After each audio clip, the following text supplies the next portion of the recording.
Many people think secrets are lies, but sometimes a secret is a shield forged from a promise made to a dying friend, and from the love for a woman who feared her children would be orphans before they were even born. My secret protected them for 25 years, and they destroyed it in a single evening, believing a lab report more than my entire life, which was dedicated to them. If this story resonated with your soul, click subscribe and let me know in the comments which city or country you're listening from. I'm truly curious to know where you're tuning in from. The first scent of Christmas morning was always the pine. It was a sharp, clean fragrance that cut through the lingering warmth of the house, a promise of the day to come. I felt it before I even opened my eyes. I am David, and I was 58 years old that morning. The floorboards were cold under my feet as I swung my legs out of bed, a familiar chill that I knew as intimately as I knew the grain of the wood itself. I had laid these floors myself, plank by plank, more than 25 years ago. This house, a sturdy two-story colonial on the edge of a quiet subdivision in Ohio, was my life's work, a physical manifestation of the family I had built within its walls. As a construction contractor, I dealt in foundations, in load-bearing walls and solid roofs. I knew what it took to make something that would last, and I had poured all that knowledge, all that sweat, into this home. It was my fortress, my sanctuary. Downstairs, the air was warmer, thick with the smell of the coffee I'd set on a timer the night before, and the faint, sweet aroma of cinnamon from my late wife Sarah's decorations that still hung on the tree. The living room was bathed in the soft, multicolored glow of the Christmas lights. Every ornament was a memory. The clumsy, glitter-doused angels the kids made in kindergarten, the delicate glass baubles Sarah and I had bought on our honeymoon, the silly flashing snowman Emily had insisted on last year. My gaze fell upon the mantelpiece, upon the silver-framed photo of Sarah. Her smile was as bright as the morning, a permanent fixture in a house that still felt her absence like a phantom limb, especially on days like today. A quiet ache settled in my chest, a familiar companion that had lived there for 7 years. I picked up her favorite mug, the one with the chipped rim that she always refused to throw away, and filled it with coffee, the warmth seeping into my calloused hands. The familiar thud of footsteps on the stairs announced the arrival of my children.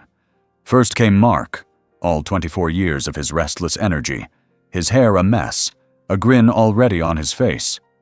He was built like me, broad in the shoulders, with hands that knew their way around a tool belt. Then came Emily, 2 years younger, with her mother's eyes and artistic soul, clutching a sketchbook to her chest as if it were a shield.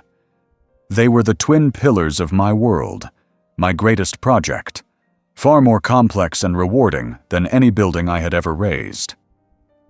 They moved around the kitchen with the easy, unthinking grace of people who are utterly at home, pouring cereal, stealing bacon from the plate I had set out, their laughter filling the quiet spaces left by Sarah's absence.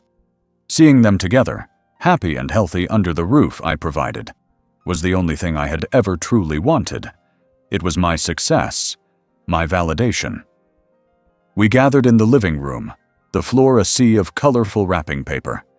I had gotten Mark a new leather work belt, the kind with reinforced pockets he'd been eyeing for months.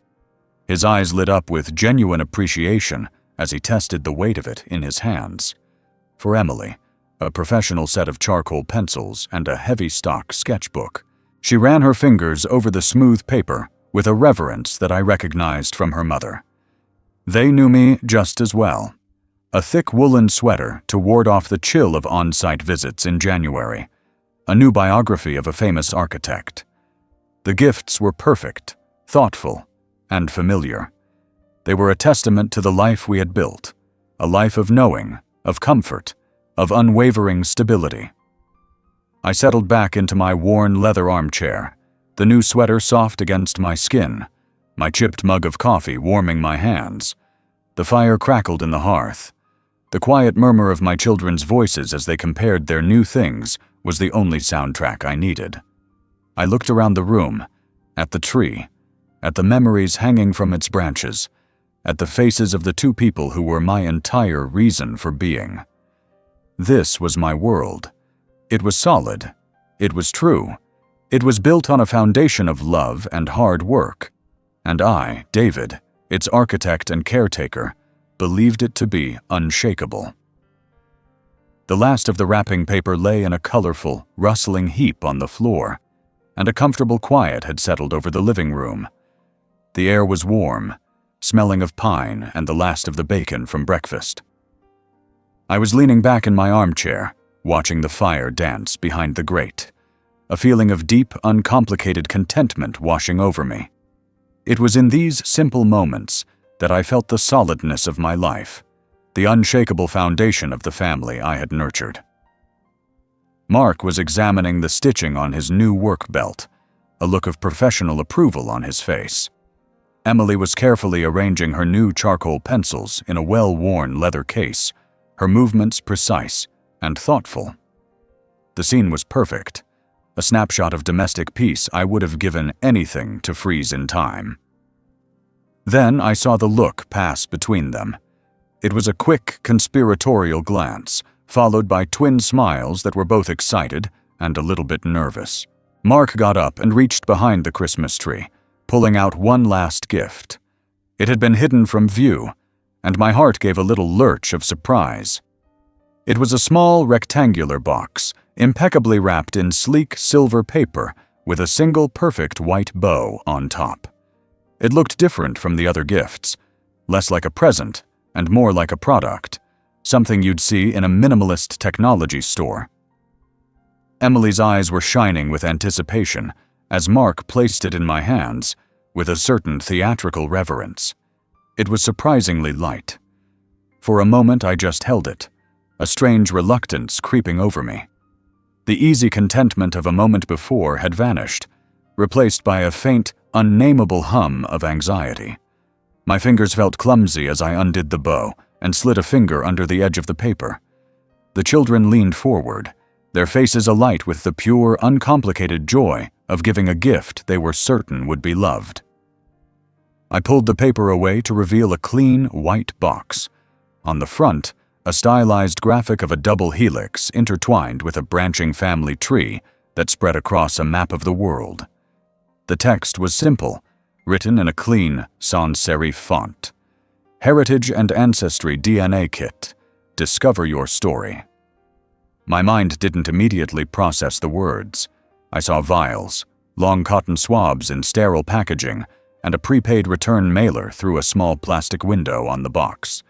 It was a scientific instrument, a piece of a laboratory meant for discovery and truth. A smile felt alien on my face, but I managed to produce one. I looked up at my children. They were beaming, practically vibrating with excitement. Emily pointed at the box, her finger tracing the lines that shot out from Europe and spread across the globe. I could see the story she was already imagining, one of heroic Viking ancestors or artistic Italian forebears. Mark just nodded, his expression proud, as if he had just handed me a key to unlock a hidden part of myself. Their intentions were so pure, so good. To them, this was a game, a fun, modern way to explore a history they thought was straightforward. They saw it as a path to more connection, not less, and in their innocent enthusiasm, I saw the chasm that was about to open beneath my feet. The warmth in the room had evaporated. A glacial cold was spreading through my veins, starting from the point where my fingers touched the smooth cardboard of the box. The words on the front seemed to swell, to pulse with a malevolent energy. Heritage, ancestry, DNA. Each one was a hammer blow against the carefully constructed walls of the world I had built. A memory, quick and violent and ruthlessly suppressed for 2.5 decades, flashed behind my eyes. The sterile scent of a hospital, the desperate grip of Sarah's hand in mine, a promise whispered in a room thick with grief and fear. It was a memory I never allowed myself to revisit, the cornerstone of my life that I had buried deep underground. The box in my hands was a shovel, threatening to dig it all up. My heart began to pound a frantic, heavy rhythm against my ribs. I had to force myself to breathe evenly, to keep the mask of gentle paternal surprise fixed on my face. I ran a thumb over the logo, feigning thoughtful curiosity. I could feel their expectant eyes on me, waiting for my delighted reaction. I couldn't give it to them, but I couldn't show them the terror that was rising in my throat either. To refuse, to show even a flicker of hesitation, would be to plant a seed of doubt, a question that had never before existed in their minds. It was a trap, lovingly laid and sprung out of sheer ignorance of the danger it posed. I had no choice but to walk into it. I gave a slow nod, a gesture I hoped looked like appreciative contemplation, and placed the box carefully on the small table beside my chair. It sat there, a sleek white vessel of truth in a room built on a foundation of necessary love and a single, monumental secret. I picked up my coffee mug, my hand not quite steady, and took a sip of the now lukewarm liquid, the taste of ash in my mouth. The box sat on my dresser. For the first few days after Christmas, it remained in the living room, a sleek white anomaly amongst the pine needles and festive clutter. But once the decorations were packed away and the tree was dragged to the curb, I moved it upstairs. I told myself it was to keep it safe, to put it somewhere I wouldn't forget. The truth was, I wanted it out of the main living space. I wanted it confined to my own room, where its silent, constant presence would torment only me. It became a fixture of my morning routine. I would wake, and my eyes would land on it before anything else. It sat there, next to my wallet and keys, an object from a different, more clinical world. Some days I would place a stack of mail on top of it, obscuring the clean, scientific font. Other days, I would nudge it to the very back of the dresser, partially hidden behind a framed photograph of me and Sarah, as if her smiling image could somehow neutralize its power. The box, however, refused to be ignored. Its purpose was to reveal, and its very existence felt like an accusation. Life settled back into its winter rhythm. January was cold and gray. I went back to work, my days filled with the familiar smells of sawdust and concrete, the roar of machinery, and the easy camaraderie of my crew. I managed schedules, inspected foundations, and argued with suppliers. I lost myself in the tangible, predictable world of construction, a world where things were either plumb and level, or they were not.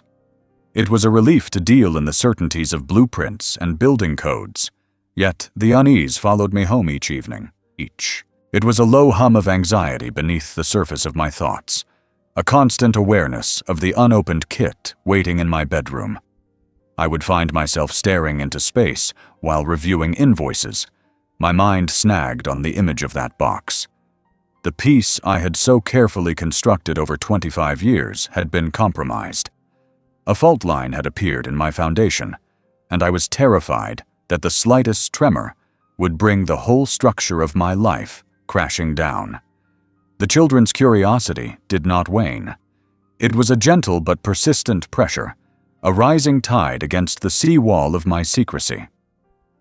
Emily's approach was subtle. She would leave her laptop open on the kitchen counter, the screen displaying an article about a woman who found long-lost relatives through a DNA test. She began sketching a sprawling family tree in her notepad, with beautiful ornate branches for my side of the family, meticulously filled in. On her mother's side, the branches were bare, ending in a single, questioning name: Sarah. She would leave the sketchbook on the coffee table, a silent, artistic inquiry. Mark was more direct, less patient. He would catch my eye from across the dinner table and tap his wrist, a gesture that needed no words. While watching TV, he would see a commercial for a competing DNA service and give a pointed cough, looking from the screen to me with a good-natured, challenging grin. Their pressure was born of innocence, A simple desire to complete a puzzle they didn't know was missing its most crucial piece. They couldn't see the panic in my eyes as I quickly changed the subject, feigning a sudden memory of an urgent bill that needed paying or a work-related call I had to make right that second. My evenings became a solitary vigil. After the kids had gone to bed or out with their friends, I would retreat to my study, the room that had once been my sanctuary. I would sit in the dark, the only light coming from a small lamp that illuminated the photograph of Sarah on my desk. I found myself speaking to her in a hushed whisper, my conversations with a ghost. I told her I didn't know what to do. I reminded her of my promise, the one I made in the sterile, quiet hospital room as I held her hand. The world outside, hazy with grief and shock. I had sworn I would protect them, that I would be their father in every sense of the word, that I would build a life for them so full of love and stability, they would never feel the absence of the man they never knew. This secret was not a lie meant to deceive. It was a shield forged from that promise. To break it now felt like the ultimate betrayal of her memory. One night, fueled by a glass of whiskey and a wave of desperation, I took the box from my dresser. I walked with it into the kitchen, the linoleum cold beneath my socks. I held it over the trash can, my knuckles white as I gripped the smooth cardboard. I could just let it drop. I could bury it under coffee grounds and potato peels and claim I had lost it, that it must have been thrown out with the Christmas wrappings. A profound, intoxicating sense of relief washed over me at the thought. But it was fleeting. The image of my children's faces, the slow dawn of suspicion in their eyes, the question that would forever hang between us. That was a fate worse than the truth. Destroying the box would solve nothing. It would only transform their innocent curiosity into a toxic, lifelong doubt. With a shaking hand, I placed the box on the counter and returned to the darkness of my study, defeated. The refusal was no longer an option. My delay was becoming its own kind of answer, and I could see a new, unfamiliar wariness beginning to cloud my children's faces. The call was becoming a siren, and I knew I could not refuse it for much longer. The end of my refusal came not with a bang, but with a quiet, hollow sense of defeat. It was a Tuesday evening in late January when I finally picked up the box from my dresser. The nervous energy that had plagued me for weeks had evaporated, leaving behind a grim resignation. There was no more room for evasion. My stalling had begun to poison the air in the house, creating a subtle but palpable distance between me and my children. Continuing to delay would only transform their innocent curiosity into suspicion, and I could not bear that.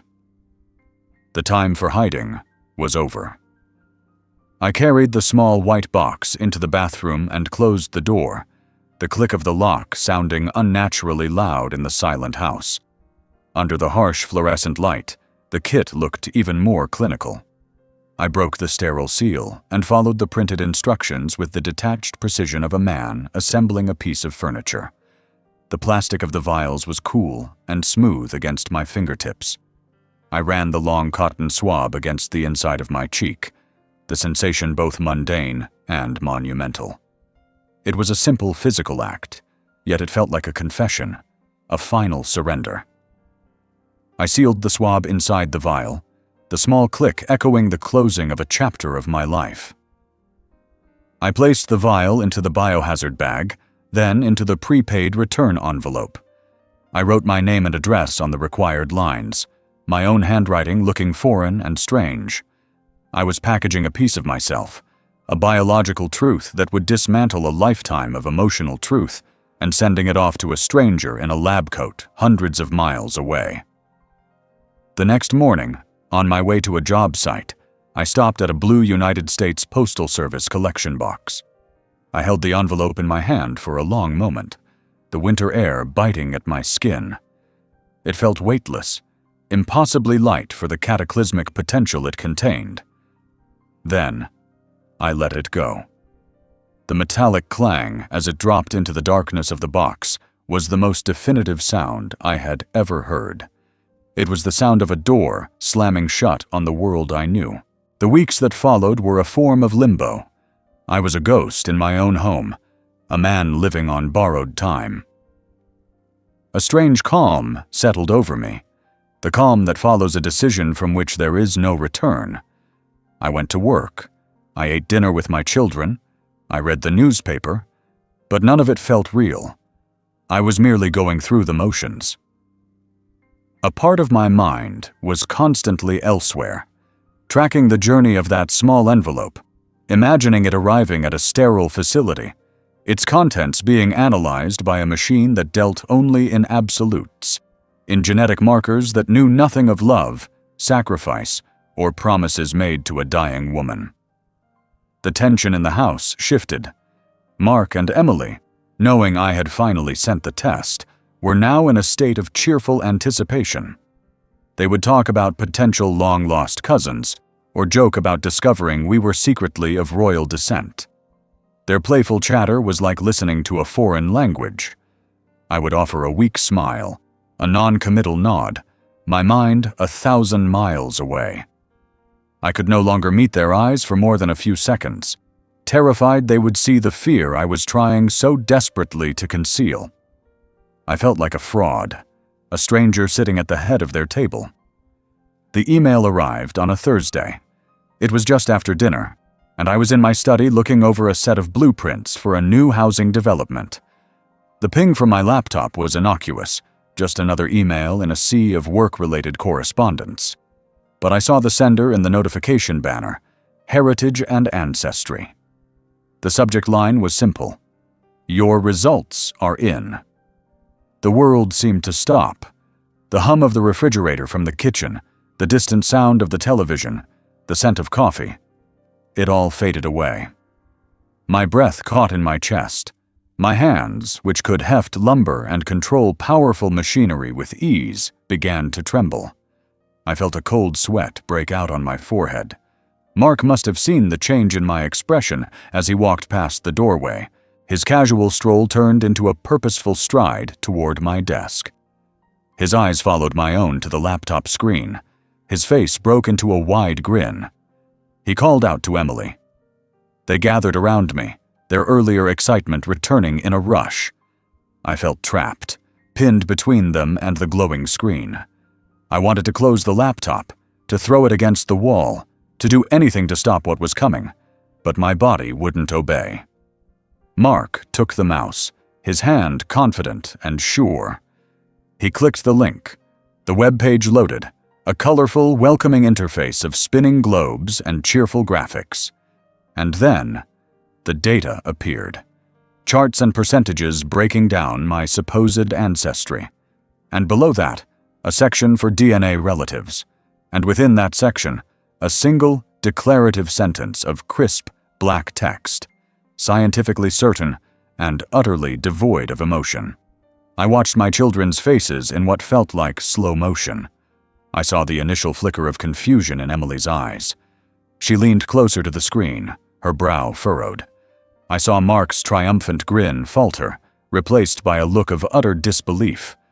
He reread the sentence. Then he read it again, his finger tracing the words on the screen as if they might change.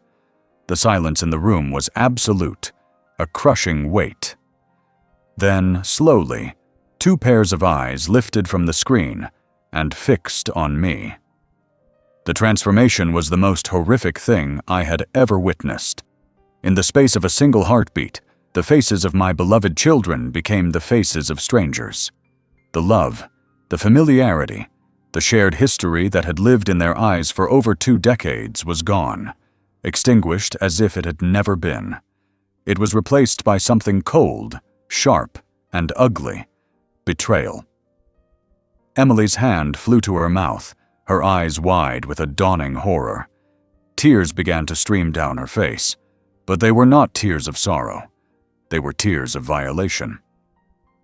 Mark's face darkened, his features contorting into a mask of pure, unadulterated rage. He shot to his feet, the legs of his chair screaming in protest against the hardwood floor. His body was rigid, his fists clenched at his sides. He raised a shaking hand, not to strike me, but to point, his finger trembling as it jabbed first at the damning sentence on the screen, and then at my heart. It was an accusation more powerful than any word. He turned and strode into the hallway, reappearing a moment later with my heavy winter coat. He didn't throw it at me. He thrust it into my chest with a force that knocked the wind out of me. He said nothing. He didn't have to. His eyes, burning with a cold fire, said everything. He pointed a single rigid finger toward the front door. I tried to move toward Emily, to reach for her, to explain, but she physically recoiled from my touch, stumbling backward as if my hand were on fire. Her sob was a raw, wounded sound. The path was clear. I was herded toward the front door, like an animal, past the gallery of family photos on the wall, a lifetime of smiles and holidays that had just been rendered a lie. The final image I saw before the door closed was Sarah's photograph on the mantel, her smile unchanging, her eyes seeming to hold a universe of sorrow. The door shut behind me, and the click of the deadbolt sliding into place was the sound of my world ending. The click of the deadbolt was a sound of absolute finality. It severed my life in two, creating a clean break between the man I had been a moment ago and the man I was now, standing alone on the porch in the biting winter air. My coat felt thin and useless against a cold that seemed to emanate not from the weather, but from the house itself. Through the bay window, I could see the warm, golden light of the living room, the room I had designed, the room where I had raised my children. It was a perfect domestic scene, a tableau from a life that was no longer mine. I saw a flicker of movement, one of my children, I couldn't tell which, passing by the window, and I felt a visceral physical ache, as if a rope connecting me to that house had just been violently cut. For a long time, I just stood there, a statue of disbelief on the very welcome mat I had bought last fall. The numbness was a mercy, a thick blanket of fog protecting me from the full force of the catastrophe. Eventually, the cold seeped through the fog, forcing me to move. I walked to my truck, my feet crunching on the frosted grass. Every step felt heavy, as if I were wading through deep water. I slid into the driver's seat, the familiar scent of sawdust and coffee in the cab offering a bitter, ironic comfort. I started the engine and drove away, my hands moving through the motions of their own accord. I didn't look in the rearview mirror. I couldn't bear to see the image of my home, my life, shrinking in the distance. I drove aimlessly through the town I had helped to build, past the library I had renovated, the elementary school I had framed. Every street corner held a memory, a ghost of a happier time.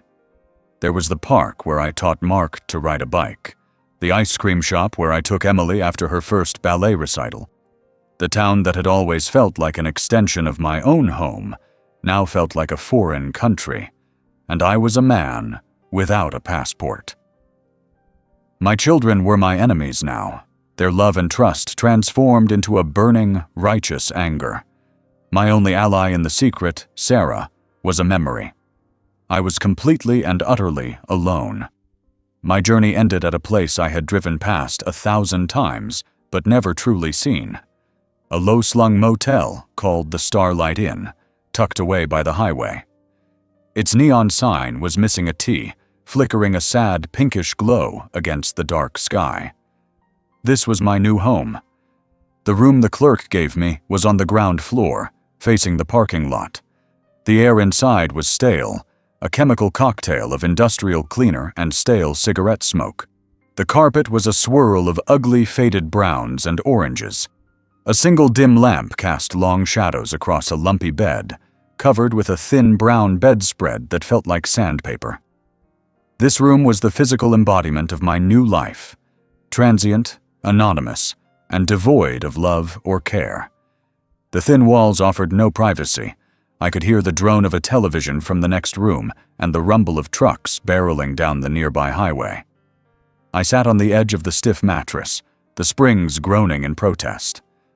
This was my first great test, to simply exist in this place, this vacuum where everything that defined me had been stripped away. I pulled out my phone, the screen unnaturally bright in the dim room. My thumb hovered over Mark's contact photo, a picture of him grinning, holding up a large fish on a summer vacation. My heart seized.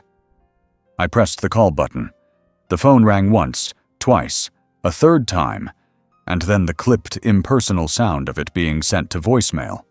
Sheer desperate hope made me try Emily next. Her contact picture was one she had painted herself, a swirl of abstract colors. The result was the same. The silence from their end was an active, aggressive force. It wasn't just an absence of communication.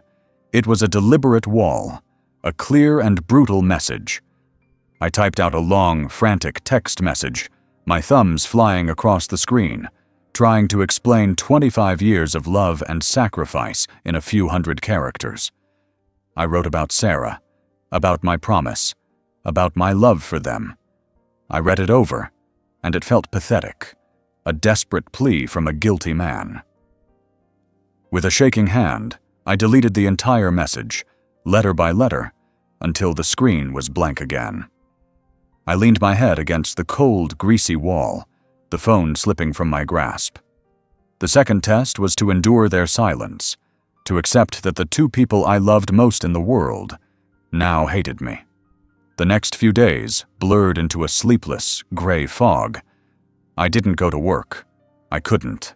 How could I lead a crew, make decisions, and build things for other families when my own had been so completely demolished? I lay on the bed, staring at the water stains on the ceiling, each one forming a new, monstrous shape in my weary imagination. I would catch my reflection in the dark television screen, a disheveled, hollow-eyed stranger in a cheap motel room. The man I knew, the competent contractor, the proud father, was gone. In his place was this ghost, this shell. Without the title of father, my own name, David, felt meaningless. It was just a word, stripped of the context that had given it meaning for more than half my life. At night, I would look out the grimy window at the gas station across the street, watching people fill their tanks, buy coffee, and drive off to their warm, normal lives. They were all moving forward, while my own life had been thrown violently into reverse, leaving me stranded in this purgatory of regret and sorrow. This was the true nature of my trial, to face the profound, crushing weight of my utter solitude, stripped of my allies, surrounded by my enemies, with no clear path forward. For 3 days, the motel room was my entire world. Its four-stained walls became the boundaries of my existence, and the drone of the highway outside was my only companion. I existed in a state of suspended animation, a thick fog of grief and shock dulling my senses. But on the 4th morning, something shifted. I was standing by the window, a cup of lukewarm, bitter coffee in my hand, watching the world go on without me. A man at the gas station across the street was kneeling to tie his young daughter's shoe, his movements full of a casual, unthinking tenderness. The little girl laughed, her head thrown back in delight. And in that simple, ordinary moment, a crack appeared in the wall of my despair. A hot, sharp emotion pierced through the numbness. Anger. Not the impotent rage of a victim, but a deep, foundational anger at the injustice of it all. I was not the ghost I had allowed myself to become. I was David, the man who had promised Sarah he would protect her children, the man who had built a life on the bedrock of that promise. Wallowing in this anonymous, soul-crushing room was a betrayal of that vow. It was a betrayal of her. A new clarity cut through the fog. Passivity was a luxury I could no longer afford. My children were acting on the only truth they had, a cold, clinical report from a laboratory. I had to give them the whole truth, the human truth. And that truth was locked away in a metal box on the top shelf of a closet in the house that was no longer my home. The decision to act was like a switch being thrown. The lethargy that had held me captive was replaced by a surge of purpose. I was a contractor again. But this time, the project was not a building. It was the reclamation of my life. And every project begins with a plan. I sat on the edge of the lumpy bed, the motel room no longer a prison, but a staging ground. I took out a small notepad from my work jacket and began to map out the terrain of my old life. My mind, which had been a swamp of sorrow, became sharp and focused. I knew my children's routines as well as I knew my own. Mark had a university seminar that ran from 2 until 5 in the afternoon on Tuesdays and Thursdays. Emily worked at the town library from 4 until it closed at 9 on those same days. That gave me a window, a small but definite window of opportunity. The house would be empty, my fortress unoccupied. Next, the point of entry. My own key, still on my keyring, felt wrong. Using it would be a symbolic act of ownership I no longer had the right to claim. It would feel like a brutish, arrogant intrusion. My mind went instead to the small, loose flagstone next to the back porch steps. Beneath it, nestled in the cool, dark earth, was a spare key. The emergency key. The key we had all agreed to use only in the most dire of circumstances. This felt like the direst of circumstances. It was a key born of care and foresight, not of ownership, and that felt right. That afternoon, I drove not toward my old life, but on a mission into it. I didn't take my work truck, with its familiar logos and loud engine. I took a small anonymous rental car I had acquired for this very purpose. As I entered my old neighborhood, I felt a pang of profound sorrow, but it was now underscored by a firm, cold resolve. I parked 2 streets away, in front of a house I didn't recognize, and walked. The crisp winter air felt good in my lungs, clearing the last of the motel room's stale atmosphere from my system. Each step on the familiar pavement was deliberate. I was an operative in enemy territory, and the enemy was my own past. I approached my house from the rear, slipping through the gap in the hedge that separated my backyard from my neighbor's. The yard, my yard, looked the same.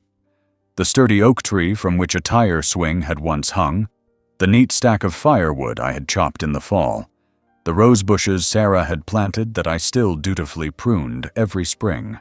It was a landscape of my love and labor, and I was now trespassing on it. My heart pounded in my chest as I knelt by the back porch. My fingers, thick and calloused from a lifetime of work, felt clumsy as I dug into the cold soil beside the flagstone. They brushed against the small plastic bag I had wrapped the key in years ago. I pulled it out. The key was cold, metallic, and real in my hand. It was the key to everything. I moved to the back door, listening for any sound from within.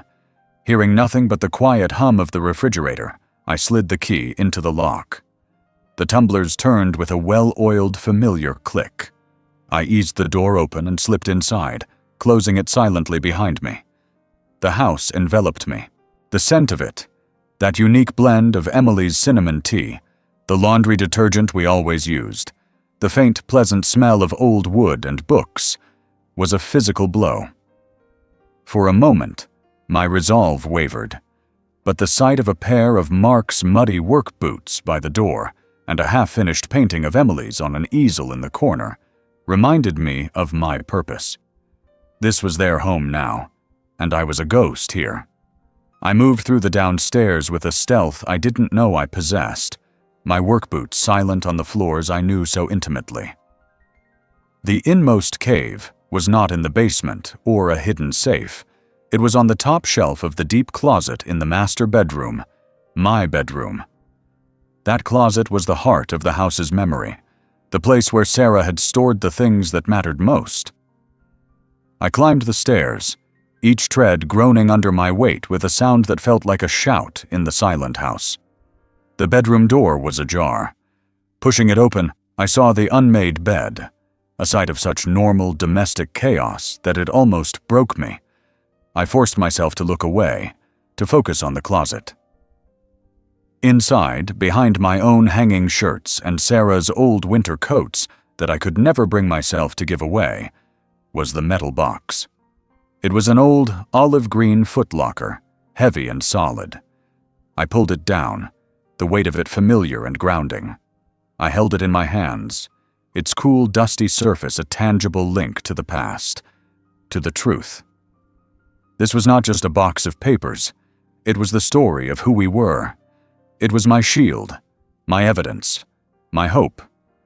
Clutching it to my chest like a life raft, I retreated, moving back through the house with the same quiet urgency.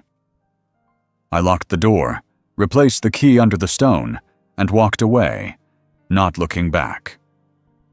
I had entered the cave as a desperate man and emerged, armed with the only weapon that could save us all. Back in the suffocating quiet of the motel room, the olive-green metal box sat on the small particle board table like an anchor. Its solid, heavy presence was a stark contrast to the flimsy, transient nature of my surroundings. This room was a place of forgetting, of anonymity, yet this box was the vessel of my entire memory, the sum of my life's most critical moments. For a long while, I just sat on the edge of the bed, staring at it. The journey to retrieve it had been one of stealth and purpose, but now, alone with it, a profound wave of trepidation washed over me. To open it was to willingly step back into the fire, to face the ghosts I had spent a quarter of a century trying to keep at peace. But there was no other way forward.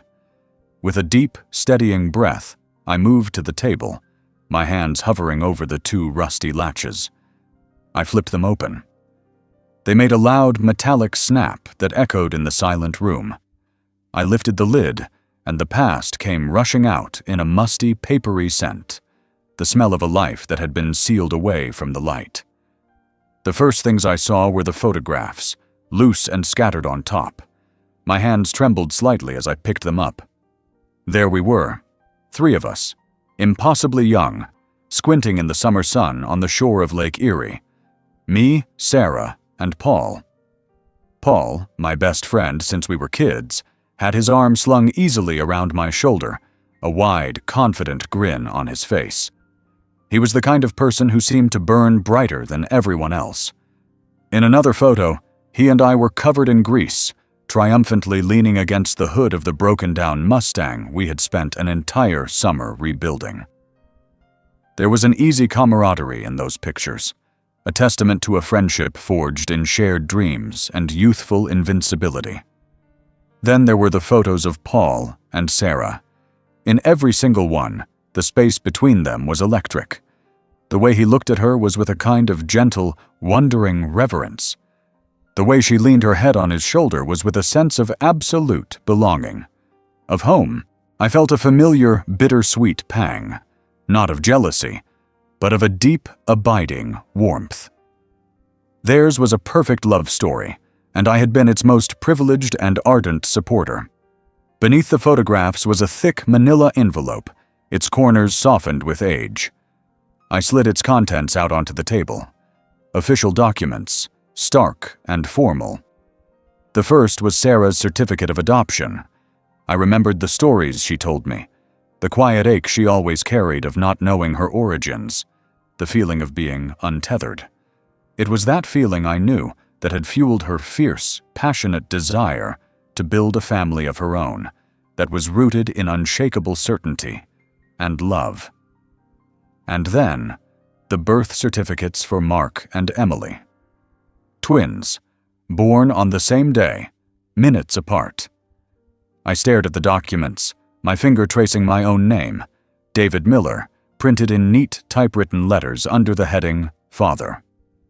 I was transported back to the county registrar's office, the pen feeling heavy and foreign in my hand. I remembered looking at Sarah, her face pale and exhausted, but resolute, and she had given me a small, firm nod. Signing that paper had not been an act of deception. It had been an act of dedication, a formal declaration of a promise that had already been sealed in grief and love. At the very bottom of the box, Wrapped in a faded blue silk ribbon was a bundle of letters. My hands stilled. This was the heart of it all, the source of the story. Untying the ribbon, I unfolded the first letter, but I didn't need to read it. The sight of Sarah's handwriting was enough to tear down the floodgates of my memory. The ordeal began. The past ceased to be a memory and became the present. I was no longer in a motel room. I was back at the construction site on that blindingly sunny autumn afternoon.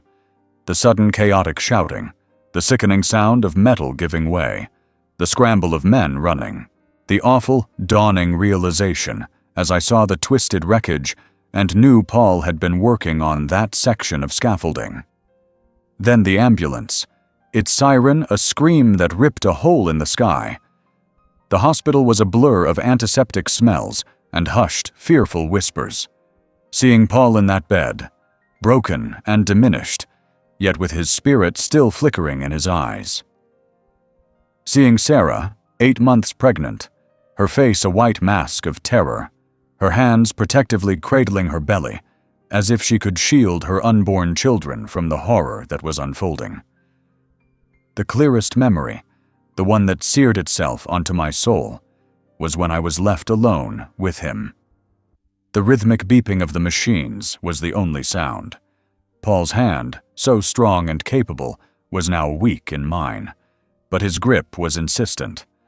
I saw the desperate fear in his eyes, a fear not for himself, but for Sarah and the son and daughter he would now never meet. He couldn't speak much, but his eyes pleaded with me, a silent, frantic torrent of questions and hopes.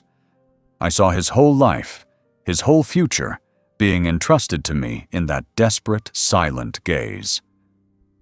I squeezed his hand, a firm, solid pressure, and I gave him a single, solemn nod. It was a vow, a promise made between two friends at the end of a life, a sacred oath that I would watch over them, that I would always be there, that he did not have to be afraid for them. A few hours later, he was gone. The grief was a physical force, an ocean of blackness that threatened to pull us all under. For Sarah, the shock and sorrow were too much for her body to bear. The doctors called it stress-induced labor. The twins were coming early. I remember the impossible, heartbreaking paradox of that day, the profound, gut-wrenching sorrow of losing my best friend, immediately followed by the overwhelming, miraculous joy of watching his children come into the world. In her hospital room, surrounded by the scent of baby powder and grief, Sarah and I made our second pact. Her eyes, filled with a mother's fierce love and a widow's desolate fear, looked at me. We knew, without having to say it, that these children deserved a life free from the shadow of the tragedy that had marked their birth. They deserved a father. My promise to her was the fulfillment of my promise to Paul. I would not be a placeholder or a guardian. I would be their father. We would be their parents. We would build a fortress of love and normalcy around them. And this story, their origin story, would be our secret, a final loving gift to the friend we had lost and the children he had left behind. I came back to myself slowly. I was in the motel room. The letters and photographs were spread out before me on the cheap table. My face was wet with tears. The ordeal was over. I had walked through the fire of my past and had not been consumed. The journey had been agonizing, but it had scoured away all the shame, all the doubt, all the guilt I had felt over the past week. I was not a liar. I was a promise keeper. The weight in my chest had been replaced by a quiet, unshakable certainty. I began to gather the items, not to hide them away again, but to put them in order. The photos of our friendship, the birth certificates, the letters. This was not just a collection of painful memories anymore. This was my testimony. This was the whole human truth. The storm of memory receded, leaving behind a profound and unnerving stillness in the motel room. I sat on the floor, surrounded by the scattered artifacts of a life I had both lived and kept hidden. My face was stiff with dried tears, and a deep, bone-weary exhaustion settled into my limbs. But it was a clean exhaustion, like the feeling after a long day of hard physical labor that has resulted in something solid and true. The frantic, gnawing anxiety that had been my constant companion for weeks was gone. The ghosts of Paul and Sarah were no longer haunting me from the shadows. They were present, standing with me in the quiet light of the room, their spectral presence a source of comfort, not of pain. I had faced the ordeal. I had walked through the fire of my past, and I had come out on the other side, not unscathed, but whole. This, I realized, was the reward. It was not a treasure or an absolution. It was clarity, a perfect, unshakable clarity that settled over my mind like a sheet of calm, clear water. The shame that had clung to me like a shroud since my children's verdict, the crushing weight of their hatred, had vanished. For the first time since that terrible evening, I stopped seeing myself through their eyes. I was no longer a liar, a deceiver, an imposter who had stolen a life that wasn't his. Their judgment, born of a partial and misleading truth, no longer had the power to define me. Instead, I saw myself through the lens of the past, through the memory of Sarah's grateful, trusting eyes, through the silent, desperate play in Paul's. I saw a man who had been given a sacred trust and had never, for one single day, faltered in honoring it.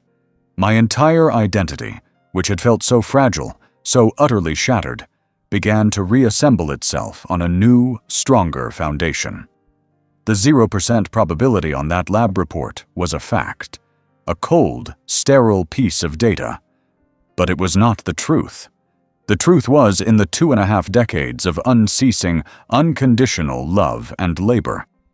The truth was in the memory of holding 2 tiny, premature babies in my arms, feeling a surge of protective love so fierce it was terrifying. The truth was in the thousands of scraped knees I had cleaned and bandaged, the countless bedtime stories I had read, the science projects I had stayed up all night helping to build. It was in the pride that swelled in my chest at their graduations and the quiet worry that kept me awake when they were out late. I hadn't been playing the part of a father. I was their father. My fatherhood was not a biological accident. It was a conscious choice, a commitment I had renewed every single morning for 25 years. This realization was the reward, a profound and liberating internal verdict that no external judgment could ever overturn. With a newfound sense of purpose, I began to gather the contents of the box. My movements were no longer hesitant or sorrowful. They were deliberate, methodical. I was not hiding these memories away again. I was curating them. I was preparing my testimony. I carefully stacked Sarah's letters, placing them in chronological order. I slid the birth certificates back into their manila envelope. I gathered the photographs, my fingers lingering for a moment on the image of the 3 of us, young and full of hope. I placed that photograph right on top before closing the heavy lid. The box was no longer a coffin for a buried past. It was an arsenal. It was the story, the whole story, and I was its keeper. I latched it shut, the metallic snaps sounding final and decisive. The weight of the box in my hands felt different now, not a burden to be carried, but a tool to be wielded. I went into the small, grimy bathroom and flipped on the light. I looked at my reflection in the cheap, warped mirror. The man looking back was no longer the hollow-eyed, defeated ghost of the past few days. The exhaustion was still there, etched into the deep lines around my eyes, but the despair was gone. My eyes were clear. They were the eyes of a man who had a job to do.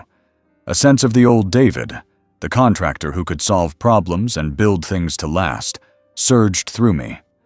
I turned on the shower, the water pressure weak and inconsistent, but I stood under the hot spray, scrubbing away the grime of the motel and the residue of my grief. I washed away the helplessness. After, I lathered my face with cheap motel soap and carefully shaved, The simple practiced ritual, an act of reclaiming my own dignity. I dressed in the clean set of clothes I had brought with me, a simple pair of jeans and a flannel shirt. I was putting on my armor. I was preparing for the final, most important job of my life, to rebuild my family on a foundation of absolute truth. I packed the few things I had into my bag, then stood for a moment in the center of the room. With my bag in one hand and the heavy olive green box in the other, I felt a balance I hadn't felt in years. I walked out of the motel room, not looking back, and stepped into the bright, cold light of the morning, my stride even and purposeful. The reward was not peace. The reward was a mission.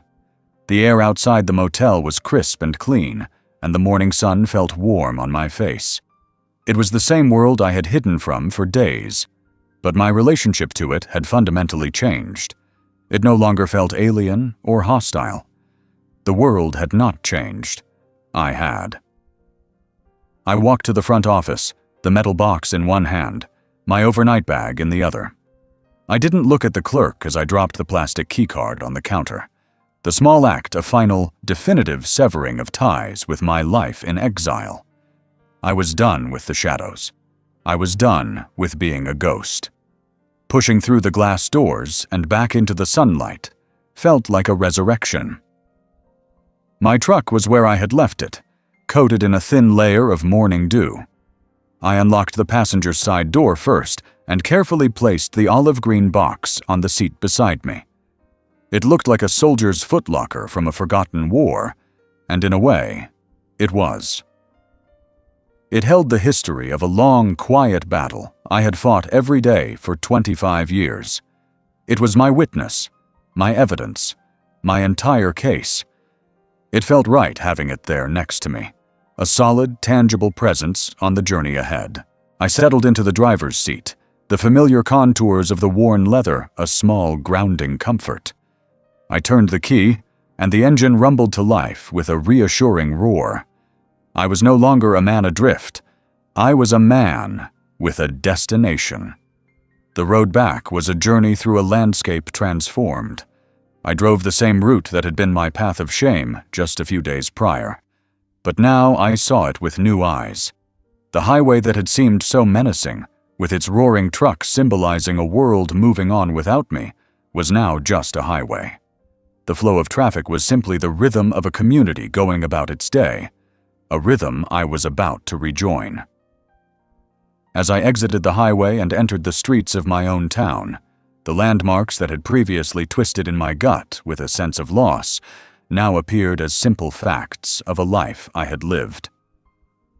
I drove past the public library, a handsome brick building I had helped renovate years ago. I saw the large windows of the reference section where Emily spent her afternoons, and I felt not a pang of rejection, but a surge of profound, paternal love. The mission was not just to clear my name, it was to give her back the full story of the mother she adored. I passed a new subdivision under construction, the skeletal frames of houses reaching for the sky. The familiar sight filled me with a flicker of professional pride. I was a builder. I knew how to fix things that were broken. My mind was calm, my thoughts clear and ordered. The frantic, desperate energy I'd felt before was gone, replaced by a quiet, focused resolve. This was not a drive of desperation, but of strategy. I was not returning to beg or to plead. Begging was the tool of a guilty man, and I was not guilty. My purpose was not to seek forgiveness for a lie, but to illuminate a truth they had never known. I thought about how I would approach them. I would not enter with anger or recrimination. I would be patient. I would let their anger, which I knew was still there, coiled and waiting, break against the wall of my calm. I would not argue. I would present. I would open the box and I would lay out the history of their lives, piece by loving, tragic piece. It was not a confrontation I was heading toward, but a revelation. I rehearsed the sequence in my mind, the photographs first, to show them the bond that existed before they were born. Then the documents, the official papers that framed our shared life. And finally, the letters, the heart of the matter, the story of the promises that had defined all of our lives. As I turned onto my own street, my heart rate quickened, but it was not the frantic fluttering of fear. It was the steady, powerful beat of anticipation before a difficult but necessary job. The familiar houses, the oak trees lining the curb, the basketball hoop in a neighbor's driveway. It was all exactly as it should be. The last time I had seen this street, I was a refugee fleeing the ruins of my own life. Now, I was returning as its architect, ready to survey the damage and begin the difficult work of rebuilding. This time, I didn't park down the street like a thief. I guided my truck up the driveway and put it in park, its rightful place. The sound of the engine cutting off was deafening, leaving a silence that was thick with possibility. I looked at the front door of my house. My house. It was not a barrier keeping me out, but a threshold I had to cross.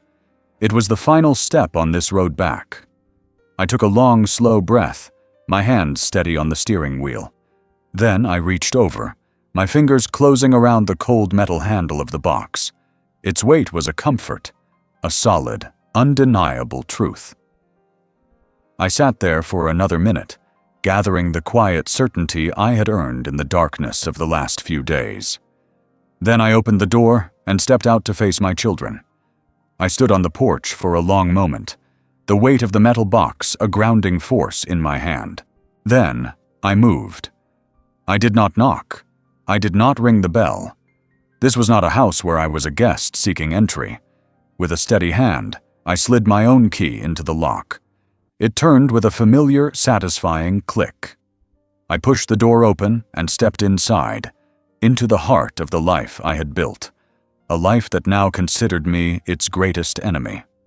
I closed the door quietly behind me, the sound of the latch clicking into place echoing the sound of the deadbolt that had sealed my exile. The air inside was warm and still. They were in the living room. I could hear the faint, cheerful noise of the television. I walked from the hallway into the main room, and the sound cut off abruptly as they saw me. The transformation on their faces was instantaneous. The flicker of surprise was immediately consumed by a wave of cold, hard anger. The wounds were still fresh, the betrayal still the only truth they knew. Emily, who had been curled on the sofa, sat bolt upright, her hands clutching a pillow to her chest as if it were a shield. Her face was a pale mask of hurt and resentment. Mark rose to his feet from his armchair in a single fluid motion. He was a builder, like me, and he knew how to create a solid, defensive wall. He positioned himself slightly in front of his sister, his arms crossing over his chest, his jaw set in a hard, defiant line.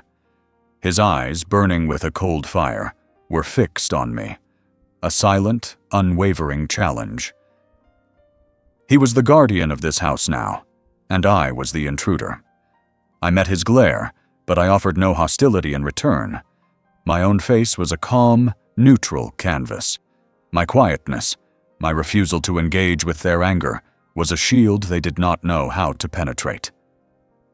Without a word, I turned from them and walked to the large oak dining table, the centerpiece of our family life. This was where we had shared thousands of meals, celebrated birthdays, and done homework. This would be the stage for the truth. I placed the olive green box on the polished wood surface. The solid, heavy thud of it landing broke the tense, suffocating silence. It was a sound of purpose, a sound that could not be ignored. I saw their eyes, despite their anger, drawn to the old, mysterious object. I flipped the rusty latches, the sharp metallic snaps echoing in the quiet room. Then I began. I did not speak. I let the contents of the box speak for me. My movements were slow, deliberate, almost ceremonial. First, I took out the photographs. I laid them out one by one, creating a small, curated gallery on the table. The picture of me, Sarah, and Paul, all of us young and carefree, I placed in the center. I arranged the photos of Paul and Sarah around it, their love for each other radiant and undeniable in every frame. I laid out the photo of Paul and me with our arms around each other, a testament to a friendship that had defined my youth. I felt my children's eyes on me, on the photos. The hard line of Mark's jaw softened almost imperceptibly with confusion. Emily's gaze was fixed on the smiling, handsome stranger who was so intimately intertwined with the mother she knew. Next, I reached into the box and drew out the manila envelope. I slid out Sarah's adoption certificate and placed it beside the central photograph. It was another piece of a history they had never been told. Then I laid down their birth certificates, side by side. I let my index finger rest on my own name, printed beneath the word "Father" on Mark's certificate, then did the same on Emily's. I lifted my head and met their eyes, holding their gaze for a long, silent moment. The message was clear. This was a truth we had all lived, a reality we had all built together. Finally, I reached to the bottom of the box and brought out the bundle of letters, tied with Sarah's faded blue ribbon. I untied the knot with careful fingers, the silk whispering as it came undone. I did not select a single letter. I laid them all out, a cascading spread of their mother's familiar, elegant handwriting, page after page of a story they had never read. My presentation was complete. I had laid the entire foundation of our family on the table. I took a single step back, giving them space, my part in this silent play finished.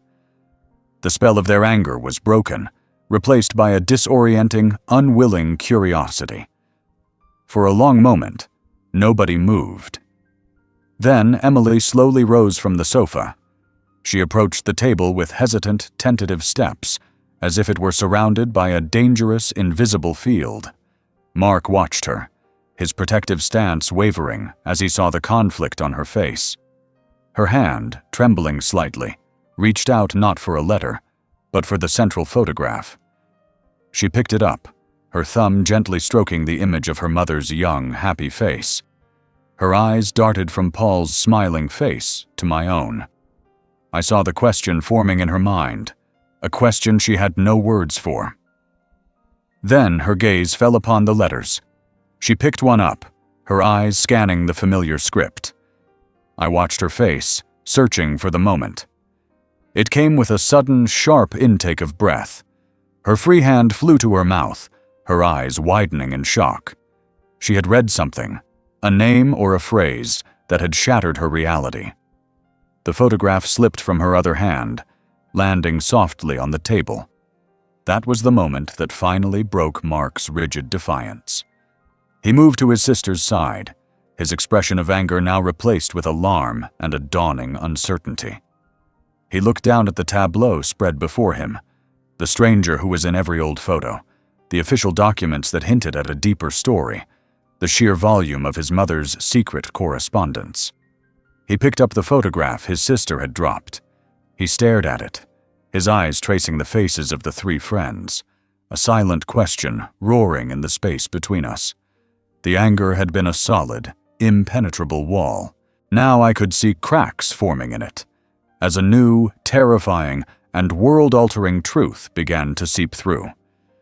They looked up from the table, their eyes meeting mine, and for the first time, I saw not hatred, but a deep, profound, and horrified confusion.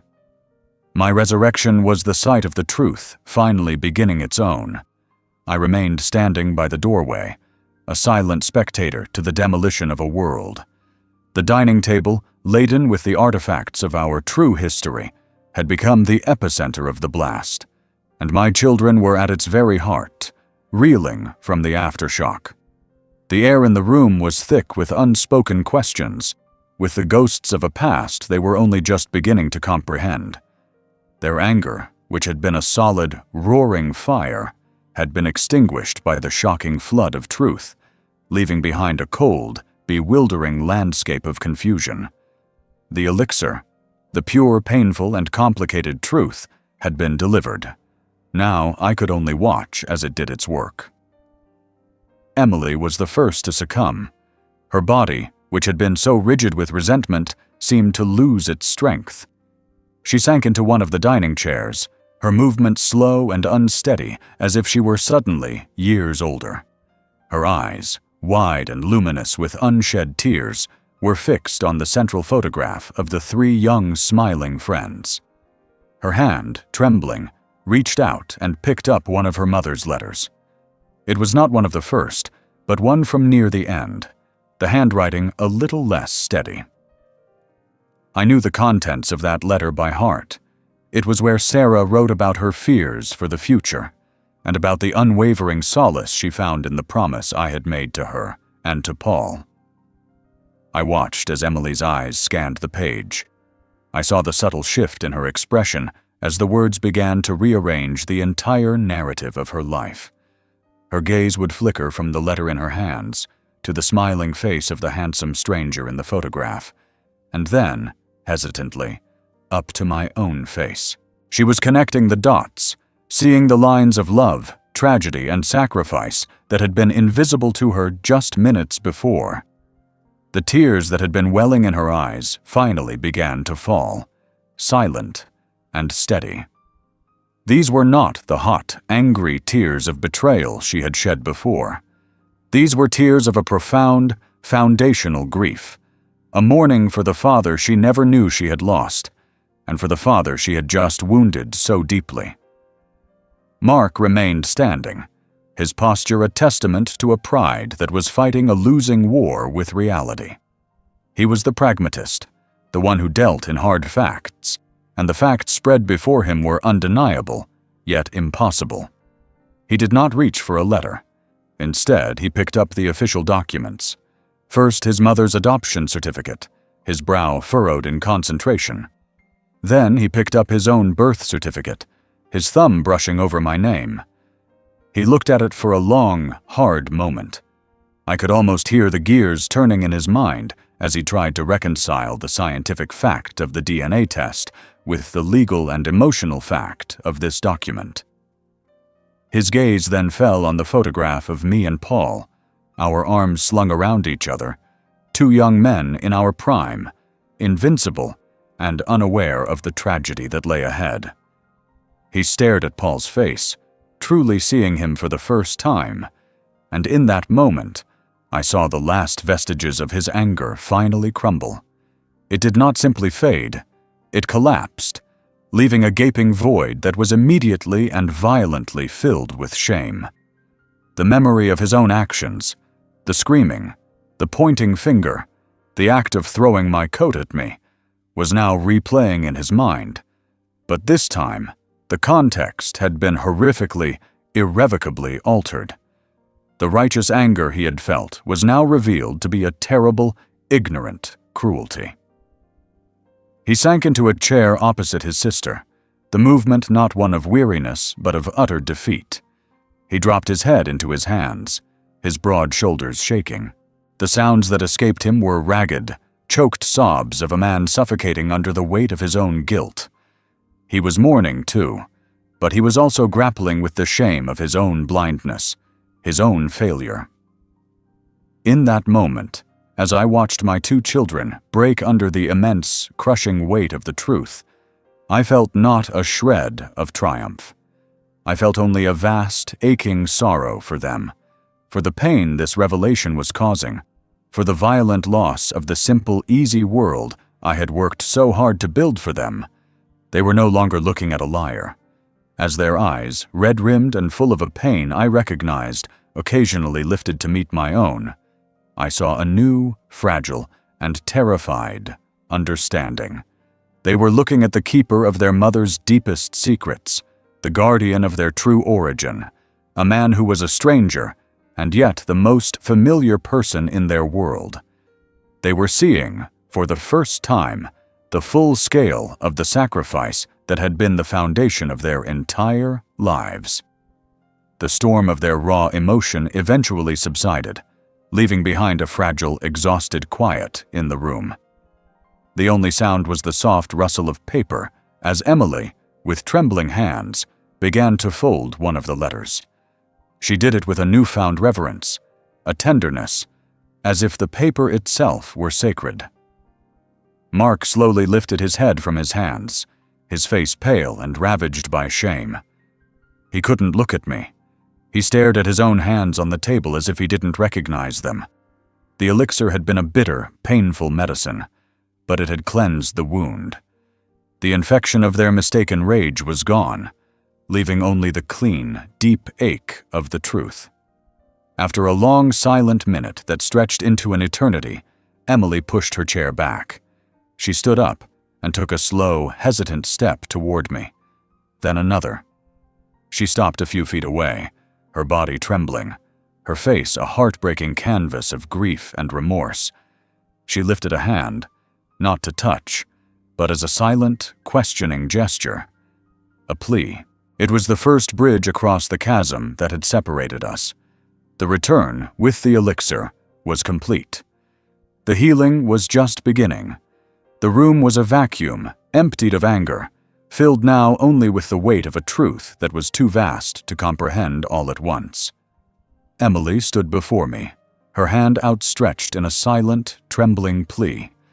It was the gesture of a lost child, asking not for an answer, but for an anchor in a world that had just been torn from its foundations. The chasm that had opened between us, a gulf of misunderstanding and rage, was suddenly spanned by this one, fragile bridge. I closed the distance between us in 2 slow steps. My own hand, calloused and worn from a lifetime of labor, closed around hers. Her fingers were impossibly cold. The moment our skin touched, it was as if a dam inside her broke. The last of her strength gave way, and she collapsed against me, her body shaking with deep, ragged sobs that seemed to be pulled from the very core of her being. I held her, my arms wrapping around her instinctively, my chin resting on the top of her head. This was emotion I knew better than my own name. It was the same way I had held her when she was 5 and had fallen from the tire swing, the same way I had held her when she was 16 and had her heart broken for the first time. The context was catastrophically different, but the action was the same. I was her father, and she was my child, and my role was to be the solid ground beneath her feet when the world was spinning. Her tears soaked the shoulder of my flannel shirt, each one a testament to her grief, her confusion, and her profound, dawning regret. I simply stood there, holding her, letting the storm of her sorrow break against me, offering the silent, unwavering comfort that was my oldest and most sacred duty. Across the room, Mark was a statue of shame. He had remained seated, his head in his hands, but at the sound of his sister's complete emotional collapse, he slowly looked up. His face was a ravaged landscape of guilt. He watched us, and I could see the war in his eyes. He was the one whose anger had been the hottest, whose judgment had been the swiftest and most brutal. His pride, his certainty, had been shattered, and he did not know how to cross the chasm to where Emily and I now stood. He couldn't. His apology would not be one of words or embraces. His atonement had to be an action. He rose from his chair, his movement stiff and uncertain.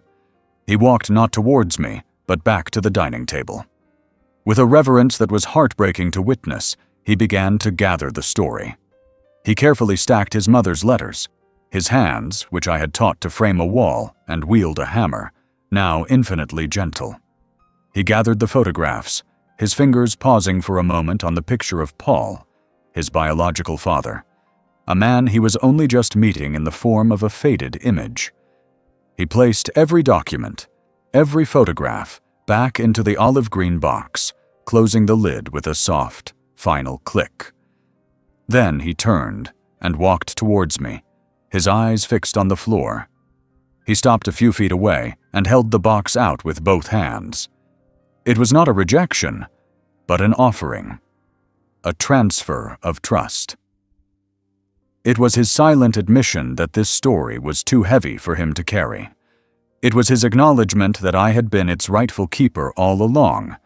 It was his apology. I shifted my hold on Emily, supporting her with one arm, and with my free hand, I accepted the box. As our fingers brushed, I placed my hand on his shoulder. I felt the powerful tension there, the physical manifestation of his immense guilt.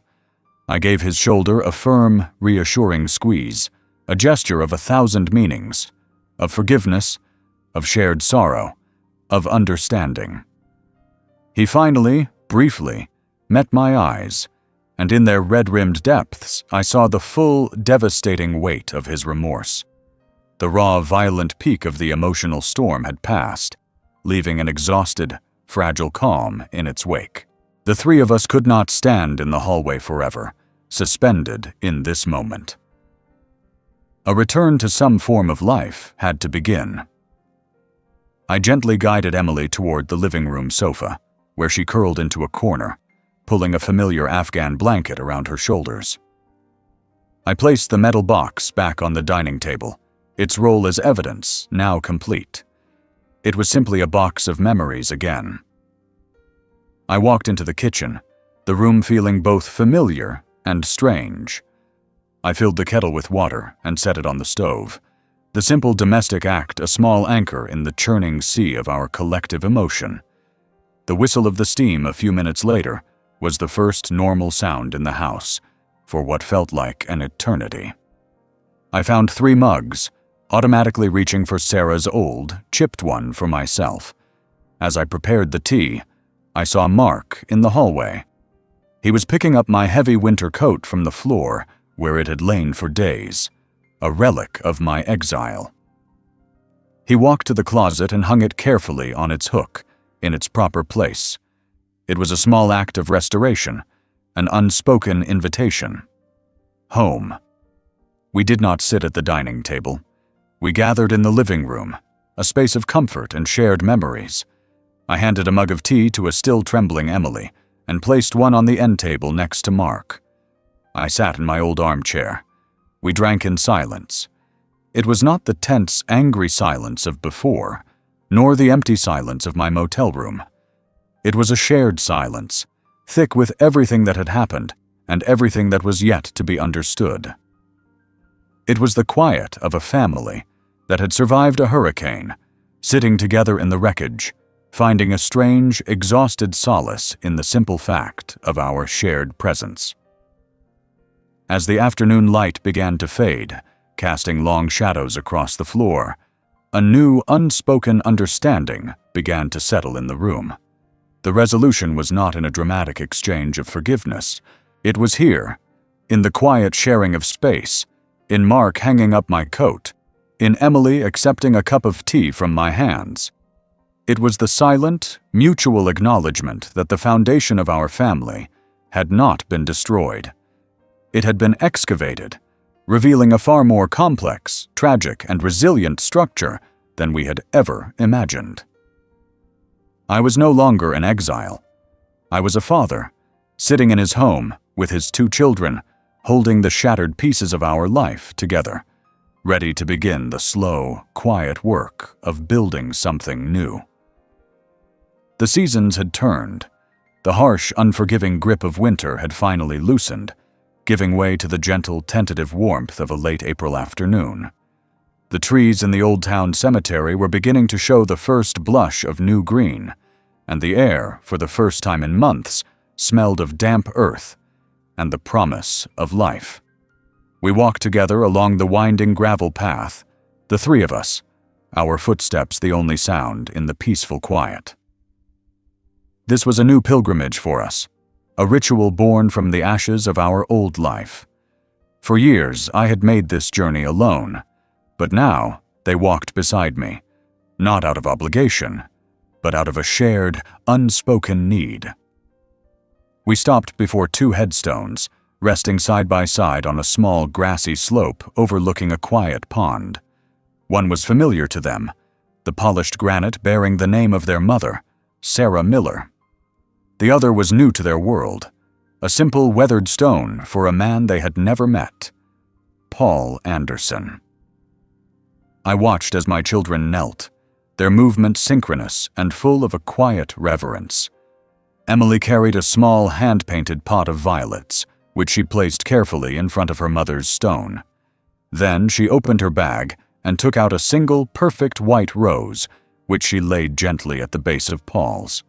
It was a gesture of respect, of acknowledgement, of a daughter meeting her father for the first time in the only way she ever could. Mark, my practical, steady Mark, had brought a simple, sturdy wreath of ivy and laurel. He laid it before Paul's stone, then spent a long moment clearing away a few stray leaves that had gathered at the corners of the marker, his large, capable hands surprisingly tender. I stood back, giving them their space, allowing them this quiet communion. I watched Emily as she reached out a tentative finger and traced the carved letters of Paul's name, her expression a beautiful, heartbreaking mixture of sorrow and curiosity. I saw Mark, standing straight and tall before the grave, his gaze fixed on the dates that marked a life cut tragically short. There was no anger in him, no confusion. There was only a profound, quiet contemplation, a son paying his respects to the man who had given him his life, and to the friend who had entrusted that life to me. They were not replacing me. They were completing the circle. They were making space in their hearts for the full, complex, and tragic story of their origins, and in doing so, they were becoming more whole. The raw, gaping wound that had been torn open in our family that winter night had begun to heal. The anger, the shame, the guilt, all the violent, destructive emotions had receded, and in their place, a new dynamic had taken root. It was quieter, deeper, and more honest than what we had before. The comfortable silence that we now shared was no longer born of secrets, but of a complete and total understanding. As we stood together before the graves, I felt a gentle pressure on my arm. It was Emily, leaning her head against my shoulder, a simple, unconscious gesture of love and belonging that spoke more than any words ever could. A moment later, Mark caught my eye from across the two graves, and he gave me a small, almost imperceptible nod. It was a nod of shared knowledge, of gratitude, of an unbreakable, newly forged respect. They no longer saw me as just their father. They saw me as David, the young man who had loved their mother and his best friend, the man who had shouldered an impossible burden and carried it for them, for their sake, for all these years. The olive green box no longer lived in the shadows of a closet. It now sat on a low shelf in my study, its lid unlocked. It had transformed from a hidden tomb of secrets into our family's archive. Some evenings, I would find Emily sitting on the floor, the old photographs spread out around her, a gentle, curious smile on her face as she pieced together the faces of her past. Mark would sometimes stand in the doorway and watch, listening as I provided a name for a forgotten face or a story for a faded landscape. The box was no longer a source of pain. It had become a bridge, a way for them to connect with the ghosts who were now their ancestors, and a way for us to connect with each other on a level of honesty I had never thought possible. After a long, quiet while, we began to walk back toward the entrance of the cemetery. Emily walked between us, her arm linked through mine. The sun was lower in the sky now, casting a warm, golden light over the peaceful landscape. We were not the same three people who had been shattered by a secret just a few months ago.